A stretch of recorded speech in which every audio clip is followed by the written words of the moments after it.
When are we going to stop taking went to Eton as a qualification to run the country?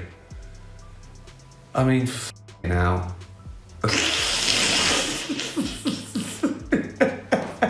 Ricky Gervais just badly obliterated Keir Starmer on live TV, and it was everything you'd expect from him. Sharp, hilarious, and brutally honest. The trigger was none other than those ridiculous arrest warnings from the government aimed at people who dare to speak their minds. There's a lot of annoyance and frustration, totally justified as well. Misinformation, anger. But I think the next pandemic is going to be like anxiety and depression, you know. So, are we seriously at a point where expressing an opinion feels like a crime? And of course, Gervais didn't hold back, calling out Starmer in a way only he can. I've hit that age where I go, well, they're all lying little. It's not every day you see someone rip into a sitting Prime Minister with so much humour and confidence, and let's be real, he made it look effortless. Nationalise the big six energy companies, yes or no? No. No, you will not. By the Home Secretary was the wrong decision, and I think it was... For years, Gervais has used his platform not just to entertain, but to call out the powerful and privileged. His sharp wit and unapologetic honesty have often landed him in the spotlight, and his criticisms have resonated deeply with audiences who feel disconnected from those in power. Could I ask you just to calm down, and your continued presence here has constituted a breach of the peace. So therefore, I'm also arresting you. I think I've been naive all my life. It's not till now I just go, why do we trust them? Of course we shouldn't trust the people in charge. That's how they're in charge. One of Gervais' most notable stances is his unwavering commitment to free speech. He's openly criticised the creeping culture of political correctness, which he sees as a threat to open dialogue and honesty. According to Gervais, shielding people from uncomfortable truths doesn't solve problems, it buries them. His approach is simple, yet effective. Speak the truth, even if it ruffles feathers. Not a shouty one, it's this. For the sake of everybody here, and for all the farmers who are stuck at home today, paralysed by a fog of despair over what's been foisted upon them, I beg of the government to be big, to accept that this was rushed through, it wasn't thought out, and it's a mistake. That's the big thing to do, admit it, and back down. Fast forward to now, and the spotlight has shifted to a new controversy, the farmer protests. In the past weeks, thousands of farmers have gathered in London to protest inheritance tax changes proposed by Keir Starmer's government, but still this man got the balls to repeatedly argue that the policy is designed to target only the wealthiest estates, portraying it as a progressive measure to address inequality. In a speech delivered on October 15, 2023, he emphasised that the changes would only affect estates valued above £2 million, claiming that the average family would remain unaffected. However, these assurances have done little to quell the fears of farmers, many of whom believe the policy is far more damaging than Starmer admits. Devastation and the deaths and the strain on the health service and people losing their livelihoods and that. The worst thing is One of the most contentious aspects of Starmer's stance is his apparent dismissal of the concerns raised by farmers during the protests in London. On October 20th, 2023, thousands of farmers rallied in Westminster, bringing tractors and banners to highlight the devastating impact they fear the tax changes will have on family farms. Despite the scale of the protest, Starmer's response was perceived as dismissive and arrogant. In a press briefing that same day, he stated, "We cannot allow wealth to remain concentrated in the hands of a privileged few. This policy is fair and necessary." I think it comes across as arrogant, and I think that's what has resonated with a lot of people out there, and that's why they are online signing this petition. The lawyers was told to get into power, surely should be questions asked. Which lie in particular has upset you? Well, there's a few to be truthful. The national insurance, that's going to hit businesses hard. Mr. Speaker, he's not fixing any foundations, he's making everything worse. Critics have also pointed to the lack of meaningful dialogue between the government and the agricultural sector. Farmers have repeatedly requested consultations to voice their concerns and propose alternatives, but these efforts appear to have been largely ignored. The National Farmers Union, NFU, has confirmed that their attempts to arrange meetings with senior government officials have gone unanswered since September. On Southport, all I can say to you right now is I know a hell of a lot more than the British public know. A hell of a lot more. I've been completely silenced.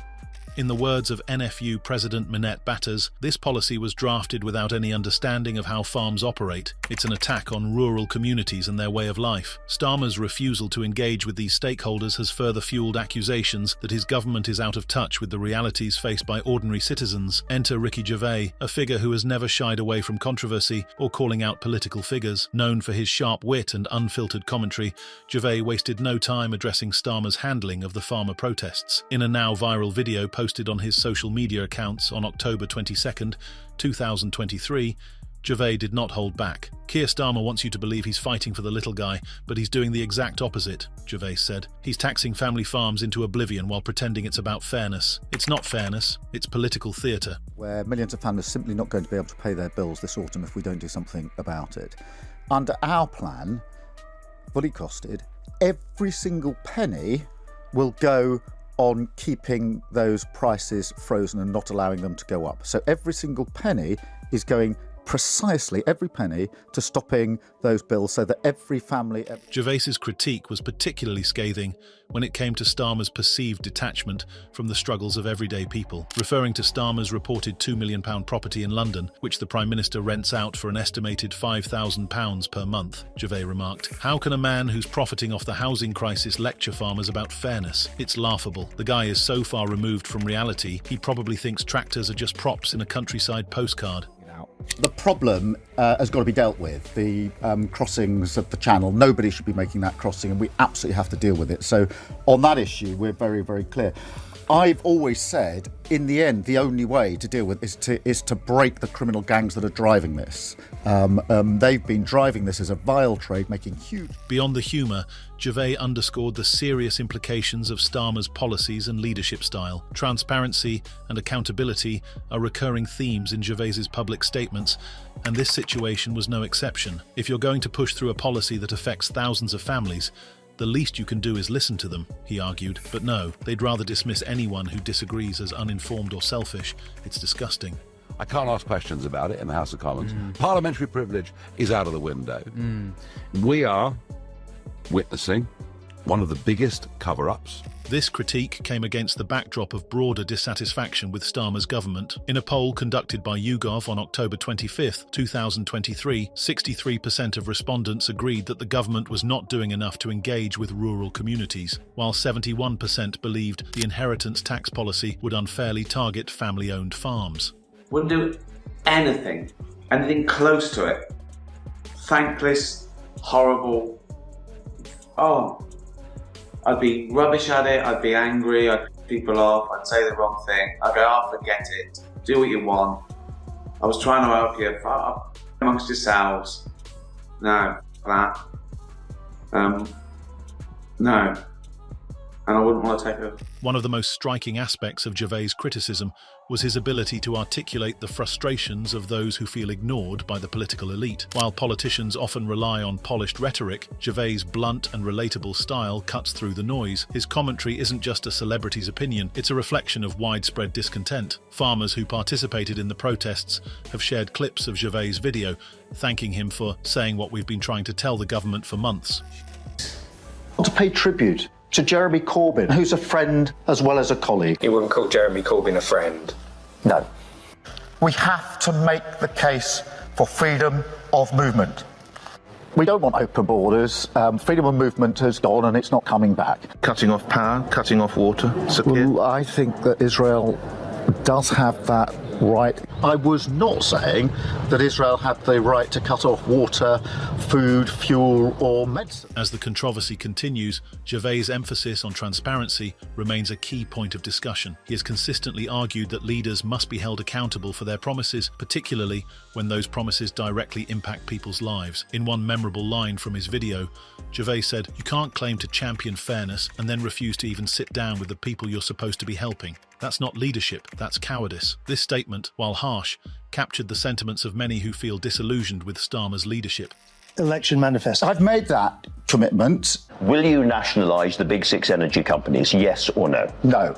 No, you will not. By the Home Secretary was the wrong decision. Keir Starmer's rise to power was built on a foundation of promises that resonated with the working class and middle-income voters. Chief among them was his pledge not to raise taxes, a commitment that he made repeatedly during his campaign. On June 12, 2022, during a BBC interview, Starmer stated unequivocally, "We will not raise taxes on working families, small businesses or the middle class. It's a matter of principle." This promise was reinforced in Labour's manifesto, which emphasised fiscal fairness and protecting ordinary citizens from additional financial burdens. Keir Starmer and Rachel Reeves have allowed asylum seekers to live in their spare homes.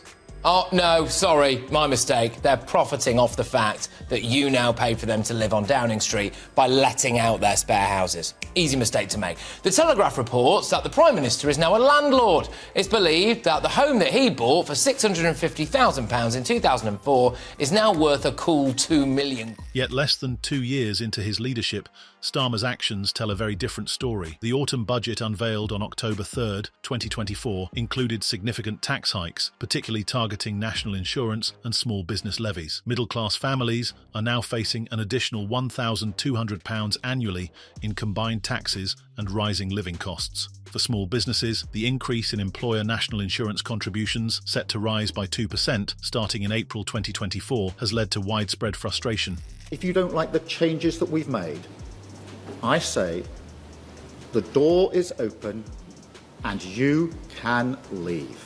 Petition that's currently Your approval online ratings have dropped. 1.9 people who want the election to go again. Look, I remind myself that very many people didn't vote Labour at the last election. Yeah.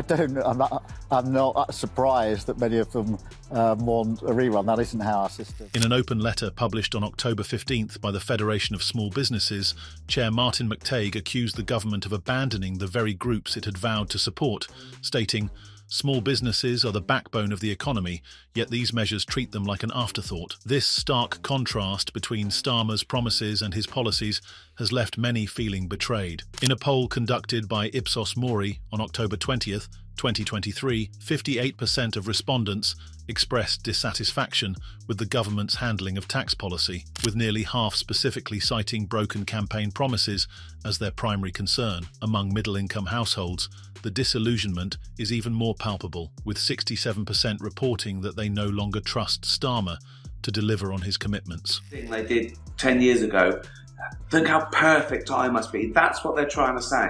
They're trying to get one-upmanship to make themselves look better.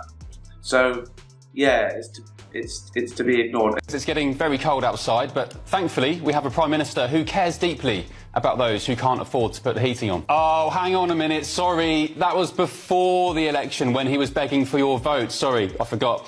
Since then, of course, he's taken away the £300 winter fuel payment for all but the poorest of pensioners. Critics have pointed out that while the public is being asked to tighten their belts, politicians seem to live by an entirely different set of rules. Reports from The Telegraph on September 28, 2023, revealed that Starmer continues to generate rental income of up to £5,000 monthly from his North London property while residing in Downing Street. This arrangement has drawn sharp criticism for its perceived hypocrisy. Commentators like Rachel Wearmouth of The New Statesman have questioned how a leader who claims to understand the economic struggles of ordinary citizens can maintain such privileges without addressing the optics. As Gervais put it during a podcast interview on October 22nd, they tell us to make sacrifices while they're living the good life. It's hypocrisy, plain and simple. Inheritance tax as they pass farms on to the next generation.